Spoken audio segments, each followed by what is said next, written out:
শ্রীরঙ্গপত্তনম ভারতের ইতিহাসের এক বর্ণময় অধ্যায়ের সাক্ষী দাক্ষিণাত্যের এই প্রাচীন শহর।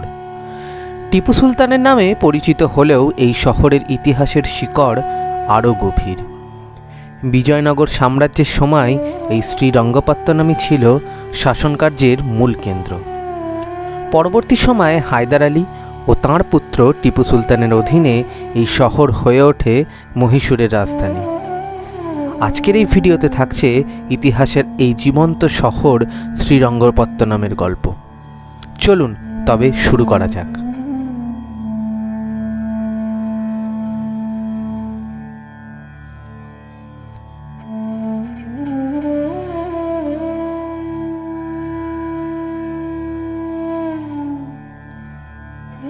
আজকে আমাদের মাইসোরের লাস্ট ডে, আজকে তৃতীয় দিন মাইসোরে আমাদের। তো আজকে আমাদের প্ল্যান হচ্ছে শ্রীরঙ্গপট্টনম ঘুরে দেখার। তো এখান থেকে অটো করা হয়েছে, এখন সকাল 10টা বাজছে। তো অটো করে আমরা এখন রওনা দিচ্ছি শ্রীরঙ্গপত্তনম। ওখানে আজকে যে ট্যুরিস্ট প্লেসগুলো রয়েছে, যে হিস্টোরিক্যাল প্লেসগুলো রয়েছে, সেগুলো আজকে আমরা ঘুরে দেখব।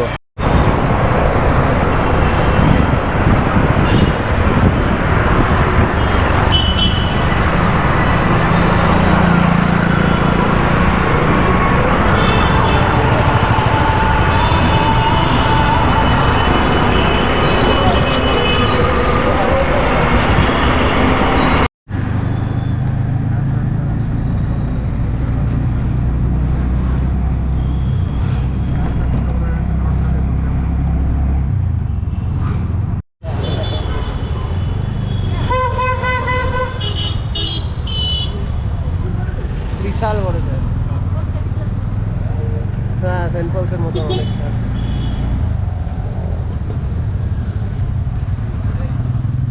শ্রীরঙ্গপত্তনম যাওয়ার পথে আমরা এই সেন্ট ফিলোমিনাস যে চার্চ, সেই চার্চটা দেখতে চলে এসেছি। কালকে 25শে ডিসেম্বর ছিল বলে তো আজকে এখন অবধি খুব সুন্দর করে সাজানো আছে, ভালো ভিড় রয়েছে এখানে টুরিস্টদের। তো এটা দেখে তারপর আমরা এখন শ্রীরঙ্গপত্তনমের দিকে আবার এগিয়ে যাব।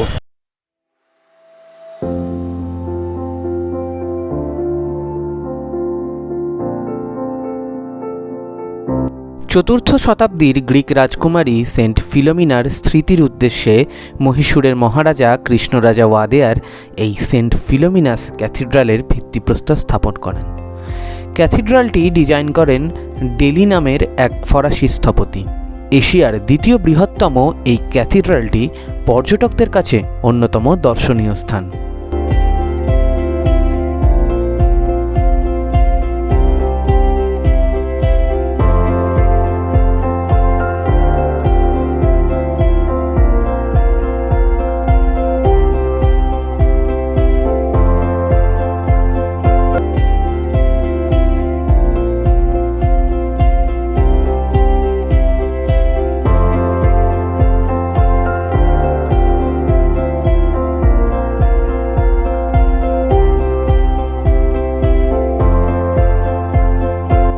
সেন্ট ফিলোমিনাস ক্যাথিড্রাল দেখে আবার আমরা এগিয়ে চললাম শ্রীরঙ্গপত্তনমের দিকে।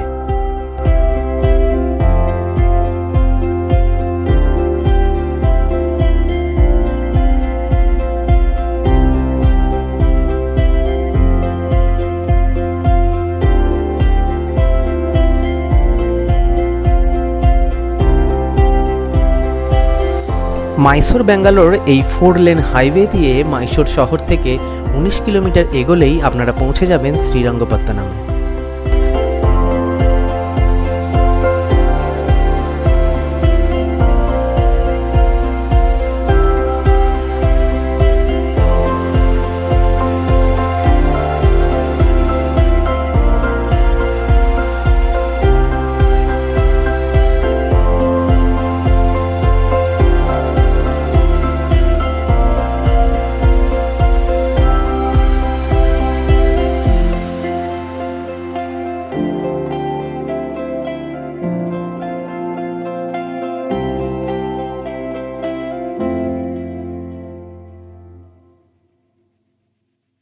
তো আমরা এখন এসে গেছি শ্রীরঙ্গপত্তমের প্রথম আমাদের ডেস্টিনেশনে। এটা হচ্ছে, এই জায়গাটাকে বলা হচ্ছে বেইলির অন্ধকূপ। তো এটা ছিল অ্যাকচুয়ালি, এই অন্ধকূপটা তৈরি করেছিলেন টিপু সুলতানের বাবা হায়দার আলী। এবং হায়দার আলী এবং পরবর্তীকালে টিপু সুলতান যখন ব্রিটিশদের সাথে বিভিন্ন যুদ্ধ হতো এবং ব্রিটিশ অফিসাররা যারা টিপু সুলতানের হাতে পড়তেন, সেই সময় তাদেরকে এই জায়গাতে বন্দি করে রাখা হতো। এরকমই একজন ব্রিটিশ অফিসার ছিলেন কর্নেল বেইলি, যিনি দ্বিতীয় ইঙ্গ-মহীশূর যুদ্ধের সময় টিপুর হাতে পড়েন এবং তিনি এইখানে কিন্তু বেশ কয়েক মাস কাটান।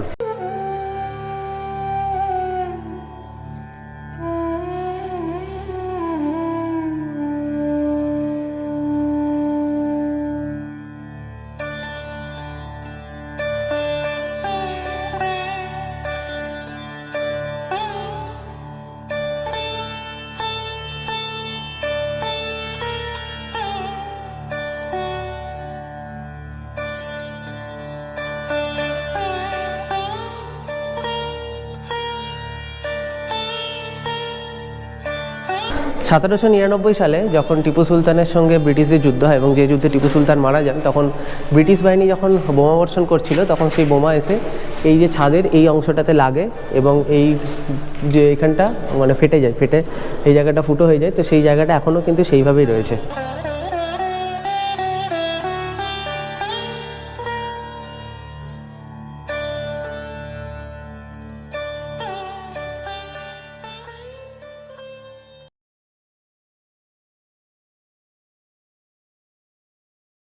দক্ষিণ ভারতের প্রাচীনতম মন্দিরগুলির মধ্যে শ্রী রঙ্গনাথস্বামী মন্দিরটি অন্যতম। 984 খ্রিস্টাব্দে পশ্চিম গঙ্গা রাজবংশের তিরুমালাইয়া নামে একজন স্থানীয় প্রধান এই মন্দিরটি প্রথম নির্মাণ করেন বলে মনে করা হয়। পরবর্তীকালে বিভিন্ন রাজবংশের শাসনকালে এই মন্দিরটিকে নানানভাবে সংস্কার ও পুনর্নির্মাণ করা হয়। ভগবান বিষ্ণুর একটি রূপ শ্রী রঙ্গনাথের পুজো করা হয় এই মন্দিরে।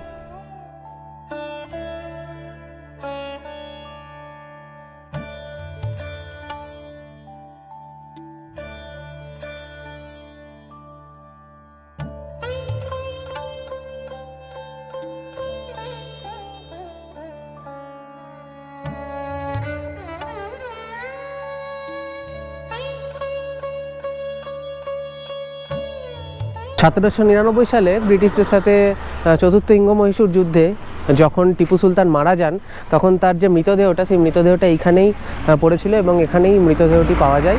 এবং তার পরের দিন সেই মৃতদেহের সৎকার করা হয় তার বাবা হায়দার আলীর কবরের পাশেই।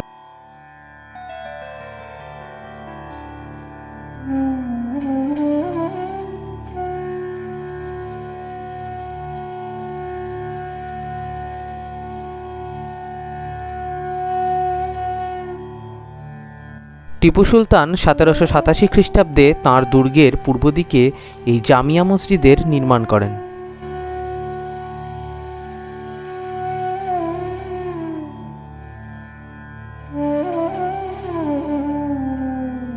এরপর আমরা গিয়েছিলাম টিপু সুলতানের গ্রীষ্মকালীন প্রাসাদ দেখতে।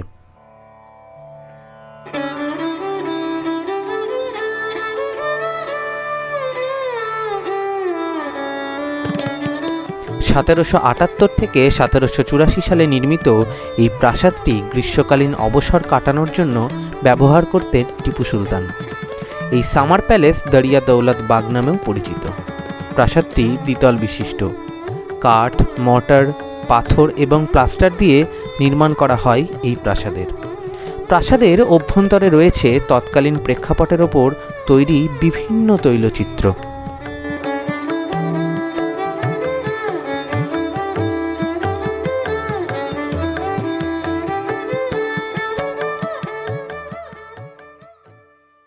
শ্রীরঙ্গপত্তনমে আমাদের সর্বশেষ দর্শনীয় স্থান ছিল টিপু সুলতানের সমাধি।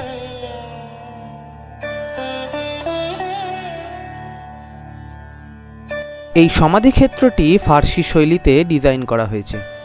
একটি বড় আয়তক্ষেত্র আকৃতির বাগান সহ সমাধির দিকে যাওয়ার একটি পথ রয়েছে।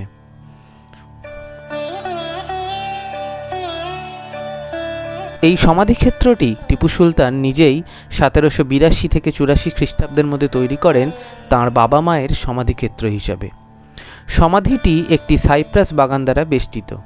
যেখানে টিপু সুলতান পারস্য, অটোমান তুরস্ক, কাবুল এবং ফরাসি এবং মরিশাস থেকে সংগ্রহ করেছিলেন বিভিন্ন প্রজাতির ফুলের গাছ।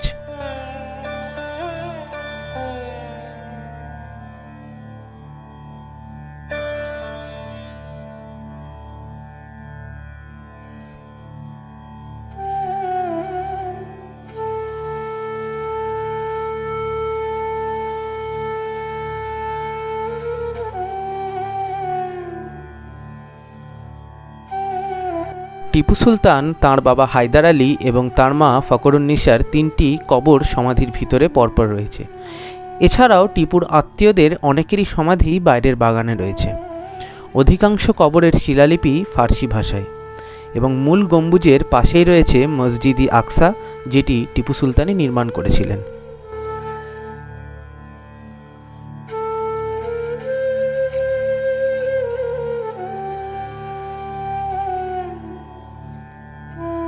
আমাদের মাইসোরের ভিডিওগুলো আপনাদের কেমন লাগলো প্লিজ কমেন্ট করে জানাবেন, আর ভিডিওগুলো ভালো লাগলে অবশ্যই লাইক করে দেবেন, আর যারা চ্যানেলটা নতুন দেখছেন তারা সাবস্ক্রাইব করে দেবেন। তো একটা আপডেট দেওয়ার আছে যে আজকে আমাদের মাইসোরের লাস্ট দিন, কালকে আমরা চলে যাব মাইসোর থেকে উটি। তো উটি যাওয়ার জন্য আমরা গাড়ি ঠিক করছি, তো সেই জন্য আমরা এখন হোটেল থেকে রেল স্টেশন যাচ্ছি। ওখানে ট্যুরিস্ট ইনফরমেশন সেন্টার আছে, তো সেখান থেকে আমরা এখন গাড়ি ঠিক করে আজকে গাড়ি ঠিক করে নেব। আর মানে আমাদের যাওয়া হচ্ছে কালকে, তো আমরা আজকে গাড়ি ঠিক করার জন্য যাচ্ছি।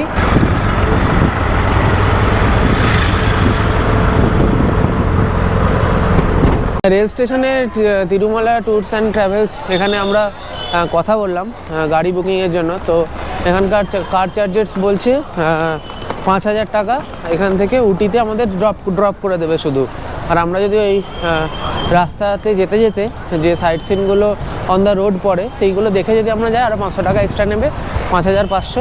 কিন্তু আর একটা মজার ব্যাপার হচ্ছে এখানে যে উবের ইন্টারসিটি যখন আমি দেখছি যে এখান থেকে উটি ড্রপ করতে কত নেবে, তো তখন দেখছি যে উবের ইন্টারসিটিতে সিডান গাড়ি মানে প্রিমিয়াম গাড়ি এখানে চাইছে হচ্ছে 1600 টাকা। তো আমরা ভাবছি যে কাল অবধি ওয়েট করেই যাই, কালকে সকালে একবার উবের ইন্টারসিটি ট্রাই করব। আর তখন যদি না পাই তখন আমরা এখান থেকে ম্যানুয়াল গাড়ি করে যেতে হবে, বা বাসের অপশনও আছে। তো সেটা কালকে আমরা দেখবো, কারণ উবের ইন্টারসিটিতে মানে অনেকটা সস্তা হচ্ছে, অনেক মানে তার 3 ডবল ভাড়া চাইছে, 4 ডবল ভাড়া চাইছে। এখানকার যে local tour and travel guide তারা মোটামুটি এরকম ভাড়া চাইছে। তো এবার দেখা যাক কি ডিসাইড হচ্ছে, তো সেই অনুযায়ী কালকে আবার আপডেট দেবো।